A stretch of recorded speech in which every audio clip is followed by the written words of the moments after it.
عطاءاللہ شاہ بخاری برصغیر پاک و ہند کے نامور عالم، خطیب اور سیاسی رہنما تھے۔ اللہ تعالیٰ نے شاہ صاحب کو بیان اور تاثیر کی قوت ودیت کر رکھی تھی۔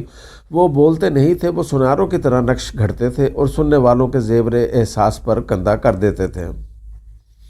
لوگ ان کے دیوانے تھے۔ زائرین 2 دن کا کھانا باندھ کر شاہ صاحب کا خطاب سننے آتے تھے اور شاہ جی بھی 2 دن بولتے رہتے تھے۔ نمازوں اور کھانے کا وقفہ ہوتا تھا اور خطاب دوبارہ شروع ہو جاتا تھا۔ شاہ صاحب ہندوستان کی تقسیم کے خلاف تھے۔ وہ چاہتے تھے کہ ہندو اور مسلمان مل کر انگریزوں کو نکالیں اور اس کے بعد بھائی بھائی بن کر اکٹھے رہیں۔ وہ اپنے خطبات میں اپنے ان خیالات کا برملا اظہار کرتے رہتے تھے، مگر لوگ خطاب ان کا سنتے تھے اور ووٹ قائد اعظم محمد علی جناح کی مسلم لیگ کو دیتے تھے۔ چنانچہ شاہ صاحب کی بھرپور مخالفت کے باوجود پاکستان بن گیا۔ شاہ صاحب نے پاکستان ہجرت کی اور پاکستان میں اقامت اختیار کر لی۔ وہ ملتان میں آباد ہو گئے۔ ملتان میں ایک بار کسی نے ان سے پوچھ لیا کہ شاہ جی، آپ پاکستان کے مخالف تھے لیکن آپ پاکستان ہی میں آباد ہیں، کیوں؟ شاہ صاحب نے کیا خوب جواب دیا، فرمایا آپ کا بیٹا کسی خاتون سے شادی کرنا چاہتا ہو، آپ کو رشتہ منظور نہ ہو، آپ رشتے کی بھرپور مخالفت کریں، لیکن آپ کا بیٹا اس مخالفت کے باوجود شادی کر لے تو آپ کو اس کے بعد کیا کرنا چاہیے؟ اس کے بعد فرمایا رشتے کے بعد وہ خاتون آپ کی بہو ہوگی، آپ کو اسے بہو بھی ماننا چاہیے اور اسے بہو کی عزت بھی دینی چاہیے۔ شاہ صاحب نے فرمایا میں پاکستان کا مخالف تھا لیکن پاکستان میری مخالفت کے باوجود بن گیا۔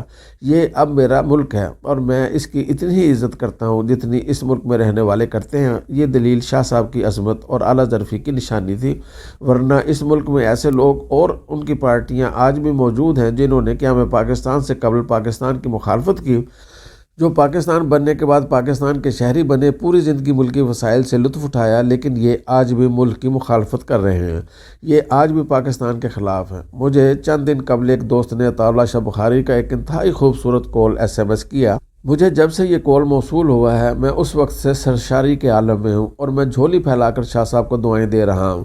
شاہ صاحب نے فرمایا میں پوری زندگی 2 لوگوں کو تلاش کرتا رہا لیکن مجھے یہ 2 لوگ نہیں ملے، ایک وہ شخص جو صدقہ کرتا ہو لیکن اس کے باوجود مفلس ہو، اور دوسرا وہ شخص جس نے ظلم کیا ہو اور وہ اللہ تعالیٰ کی پکڑ سے بچ گیا ہو۔ یہ کال صرف کال نہیں بلکہ یہ مکمل ضابطہ حیات ہے۔ آپ زندگی میں اگر صرف ان 2 اصولوں کو پلے باندھ لیں، آپ صدقہ کریں اور ظلم سے بچیں، آپ شاندار اور مطمئن زندگی گزاریں گے۔ آپ یقین کریں آپ اگر اللہ تعالیٰ کی راہ میں خرچ نہیں کرتے تو آپ خواہ کتنے ہی امیر کیوں نہ ہو جائیں، آپ پوری زندگی مفلس رہتے ہیں۔ آپ کے ہاتھ ہمیشہ دوسروں کے سامنے پھیلے رہتے ہیں، اور آپ اگر ظالم ہیں تو آپ خواہ کتنے ہی طاقتور کیوں نہ ہو جائیں، آپ اللہ کی پکڑ سے بچ نہیں سکتے۔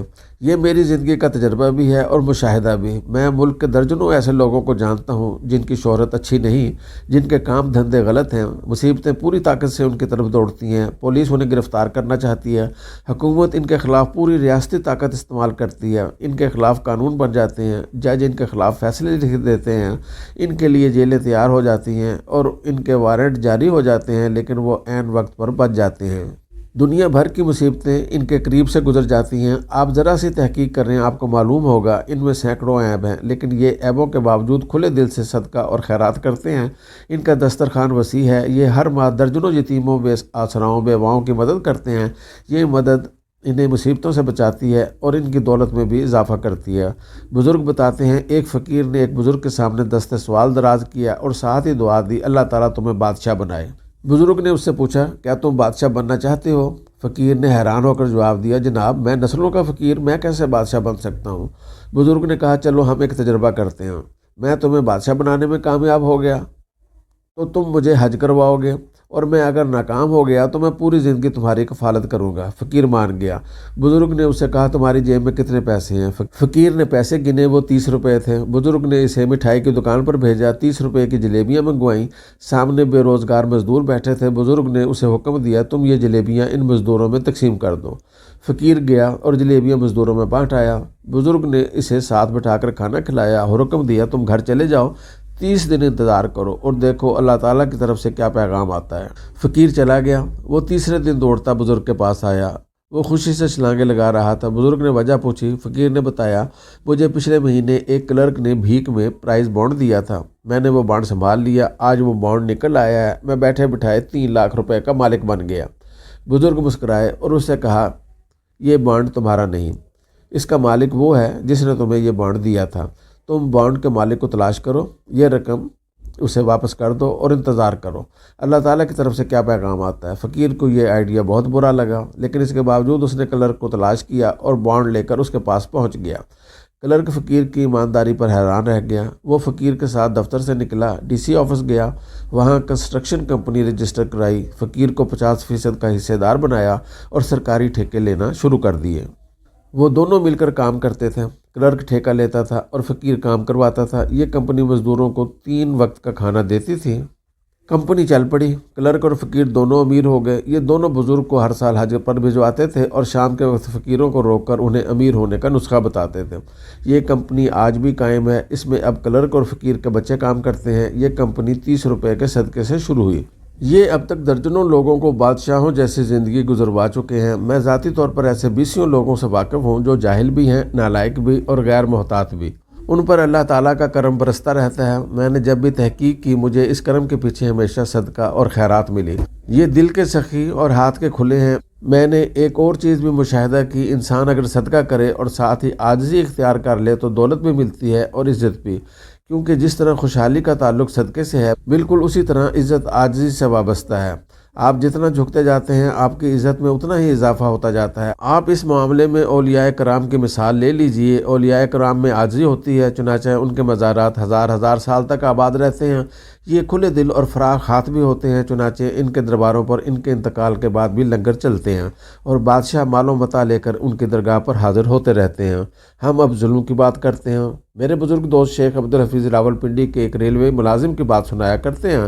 یہ صاحب راولپنڈی میں رہتے تھے۔ ملتان میں کوئی شخص قتل ہوا، مگر پولیس نے اس شخص کو گرفتار کر لیا اور اس پر قتل کا مقدمہ قائم ہو گیا۔ وکلاء اور جج جانتے تھے یہ بے گناہ ہے، لیکن وہ صاحب کہتے تھے کہ مجھے ہر صورت سزائے موت ہوگی۔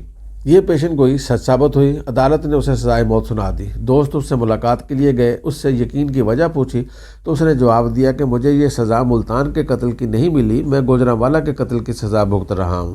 دوستوں نے تفصیل پوچھی تو اس نے بتایا کہ میں پاکستان بننے کے وقت ریلوے میں ٹی ٹی تھا، بھارت سے مہاجرین کی ٹرینیں آ رہی تھیں۔ میں نے امرتسر سے ایک ٹرین بھری، ٹرین چلی تو مجھے اسٹیشن پر ایک خوبصورت لڑکی دوڑتی ہوئی نظر آئی۔ میں نے ہاتھ باہر نکال کر اسے پکڑا اور ٹرین میں سوار کر لیا۔ میں نے اسے اپنے ڈبے میں بٹھا لیا۔ وہ نئی نویلی دلہن تھی۔ فساد میں اس کا سارا خاندان مارا گیا، مگر وہ جان بچا کر گرتے پڑتے اسٹیشن پہنچ گئی۔ میری ٹرین نے امرتسر سے لاہور اور لاہور سے راولپنڈی آنا تھا۔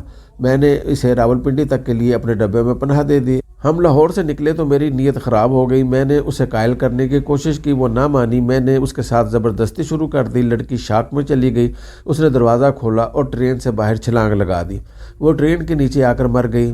میں اس دن سے احساس گناہ کا شکار ہوں۔ میں اس کا قاتل ہوں اور مجھے یقین تھا میں کبھی نہ کبھی اس قتل کی سزا ضرور بھگتوں گا، اور مجھے آج وہ سزا مل گئی۔ میں پھانسی چڑھ رہا ہوں۔ میری آپ سے درخواست ہے کہ آپ صدقہ دیں، عاجزی اختیار کریں اور ظلم سے بچیں۔ اللہ تعالیٰ آپ پر خوشحالی کے دروازے کھول دے گا۔